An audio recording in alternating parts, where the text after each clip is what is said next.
Christine Jessop was just 9 years old, living a quiet life in Queensville, Ontario. Her family loved her dearly, and the small town knew her as the bright, cheerful girl who loved school and played with her friends. On the morning of October 3rd, 1984, Christine left her home, just a few blocks away, to buy some groceries. But she never returned. At first, the community thought she might have wandered off or gone to a friend's house. But as hours turned into days, panic grew. Police launched an immediate search. Volunteers combed the fields, the nearby woods, and the roads leading in and out of town. The search was tireless, but Christine seemed to have vanished without a trace. Finally, after nearly 3 months, on December 31st, 1984, a farm worker discovered her body in a remote field. The horror of what had happened was immediate and shocking. Christine had been sexually assaulted and brutally murdered. The town that once felt safe now felt like a place where unspeakable evil could hide in plain sight. The investigation began, and police quickly focused on a man who lived near the Jessops. His name was Guy Paul Morin, a family friend and someone who seemed harmless. But circumstantial evidence pointed to him. Witnesses claimed they saw him in the area at the time, and forensic experts claimed to find fibers that matched his clothing. The media frenzy began immediately. Morin was arrested, charged, and his life turned upside down. His trial began in 1985. In a courtroom filled with reporters and families desperate for justice, Morin proclaimed his innocence. Yet, the jury was swayed by the scientific evidence presented by the prosecution. Fiber matches, behavioral assumptions, and witness testimonies painted a damning picture. Despite the lack of direct evidence and the odd inconsistencies in the investigation, Morin was convicted in 1992. He was sentenced to life in prison. But the story didn't end there. Questions lingered. Doubts grew. Could a man who had never harmed anyone really be capable of such a horrific crime? By the mid-1990s, new DNA technology emerged. Scientists revisited the evidence. Fibers that had once seemed conclusive now proved unreliable. The DNA test did not match Guy Paul Morin. He was exonerated and released in 1995 after spending years behind bars for a crime he did not commit. The real killer remained unknown. The town of Queensville was left grappling with a new fear. The person who had murdered Christine Jessop had never been caught, and Christine's story remained unfinished, haunting everyone who had been involved in the investigation.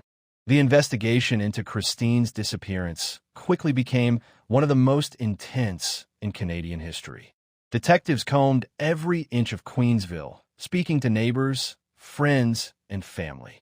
They retraced her steps from that October morning, hoping for a clue that might have been overlooked. As police dug deeper into Christine's life, they discovered that her neighborhood, though seemingly peaceful, had its secrets. A few families recalled seeing suspicious figures loitering near the fields where Christine often played. There were whispers of strangers who passed through the area, leaving locals uneasy, but no one had thought to report them at the time. Meanwhile, the forensic team examined Christine's clothing, her belongings, and the crime scene. Though DNA testing was still in its infancy in 1984, experts collected fibers, hairs, and traces of evidence, hoping that science could reveal the truth. Some of the evidence pointed toward Guy Paul Morin, a family acquaintance. He had been close to Christine's family, which made the accusations both shocking and hard to believe. Morin vehemently denied any involvement. He insisted he had never harmed Christine and had no knowledge of her disappearance. But the circumstantial evidence was persuasive in the eyes of the police and later the jury. Even as the investigation seemed to zero in on Morin, questions remained. Christine's murder was exceptionally violent, yet there was no weapon recovered. The way the crime had been carried out suggested someone who knew the area well, someone who could avoid detection and had calculated the attack with precision. In the months following the discovery of Christine's body, police expanded their investigation. They traced every possible lead, from nearby towns to distant relatives, yet every new path seemed to reach a dead end. The lack of clear evidence only heightened the community's fear. Children were no longer allowed to play outside unsupervised. Parents kept a wary eye on every stranger. The town that had once been considered safe was now defined by suspicion and grief. Amidst this uncertainty, Christine's family began their own search for answers. They revisited the fields, the stores, and even the forest trails Christine might have walked. Every unanswered question weighed heavily on them. Why Christine? Why someone so young? And, most importantly, who could commit such a horrific act and remain free? By now, detectives knew that solving this case would require more than eyewitness accounts and circumstantial evidence. They needed scientific breakthroughs. They needed DNA.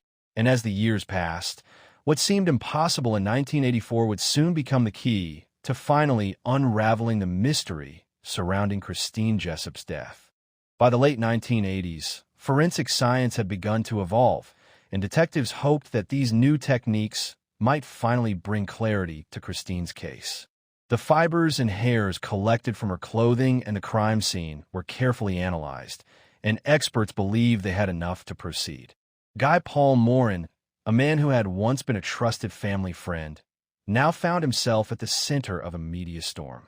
Every day, his name was in newspapers and on television, painted as the likely culprit. Morin's life had become a nightmare. His friends avoided him. Strangers glared at him. And through it all, he maintained his innocence. The trial began in 1985. The courtroom was packed with reporters, family members, and curious townspeople. Prosecutors presented the forensic evidence, fibers, hairs, and supposed behavioral patterns that they claimed linked Morin to the crime. The defense argued that the evidence was circumstantial and that Morin had no motive or opportunity. Yet, despite inconsistencies and gaps, the prosecution's narrative was compelling. They portrayed Morin as a man capable of hiding his darkest impulses behind a friendly smile. The jury, swayed by the expert testimonies and public sentiment, eventually convicted him. In 1992, Morin was sentenced to life imprisonment. But even as Morin sat behind bars, doubts lingered. Some detectives, investigators, and members of the community questioned whether he could truly have committed such a calculated and horrifying crime. In the mid-1990s, advances in DNA technology provided a glimmer of hope. Forensic scientists re-examined the evidence with methods unavailable a decade earlier. What had once seemed conclusive now revealed a shocking truth. The DNA collected from Christine's clothing did not match Morin. In 1995, after years of fighting to prove his innocence, Morin was finally exonerated. He walked out of prison a free man, but the damage to his life was irreversible. The real killer, however, remained unknown, and Christine's murder continued to haunt investigators, her family, and the community. The case took a new turn in the 2000s when cold case investigators began using genetic genealogy, a technique that compares DNA to public databases to identify relatives of an unknown suspect. This method, combined with traditional detective work, would eventually lead to a breakthrough. Christine's murder had remained a mystery for decades, a chilling reminder of how justice can be delayed, how science can fail, and how one young girl's life could change an entire community forever. Years passed, and Christine Jessop's murder remained one of Canada's most notorious cold cases. Police had re-examined the evidence multiple times, but no new leads had surfaced until the rise of genetic genealogy offered hope. Detectives revisited the DNA samples collected from Christine's clothing.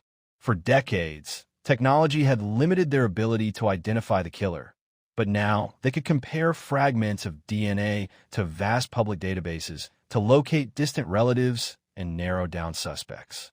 The breakthrough came in 2020. Investigators identified a distant cousin of the perpetrator through the genetic data. Through careful research, family trees, and corroborating information, they finally traced the DNA to Calvin Hoover, a man connected to Christine's family and the community. He had been 28 years old at the time of the crime. Hoover had never been suspected in the original investigation. He had lived in the area and was known to Christine's family, but no one had imagined he could commit such a heinous act. By the time authorities confirmed the match, Hoover had already passed away in 2015. He died by suicide, leaving the crime unresolved. The story also highlighted a grave miscarriage of justice. Guy Paul Morin, the man wrongfully convicted, had spent years behind bars for a crime he did not commit. His exoneration and the eventual identification of Hoover shed light on the critical need for accuracy in forensic science and the dangers of relying solely on circumstantial evidence. Families across Canada followed the case closely, inspired by the persistence of the detectives and scientists who refused to let Christine's story remain a mystery. Her life, though tragically short, sparked reforms and greater awareness in both law enforcement and the field of forensic genetics. With the identification of Calvin Hoover, Christine Jessop's story reached its long-awaited conclusion. But even with answers, the tragedy remained profound. A young life had been stolen, and a community had been haunted by decades of unanswered questions. Christine's family, after years of grief, finally received the truth. They could at least know the identity of the person responsible for her death, though justice in the courtroom was no longer possible. It was a bittersweet moment, closure without accountability. The case became a symbol of both tragedy and hope.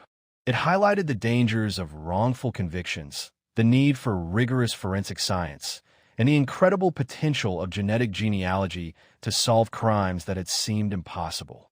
Guy Paul Morin, once wrongfully convicted, had his name cleared, and his life, though forever scarred, became a testament to perseverance and the pursuit of justice. Across Canada, Christine Jessop's story inspired awareness of child safety, the importance of community vigilance, and the power of science in criminal investigations. Documentaries, books, and true crime series recounted her story, reminding the world that even decades later, the voice of the victim cannot be silenced.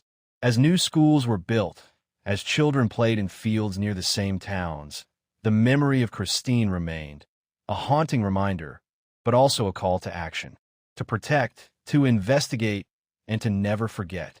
Though her life was tragically short, Christine Jessop's story changed lives, reformed systems, and proved that even the darkest mysteries could eventually be unraveled with determination, technology, and courage. And as long as people remember her name, Christine's story lives on, an eternal echo of innocence lost and justice finally found.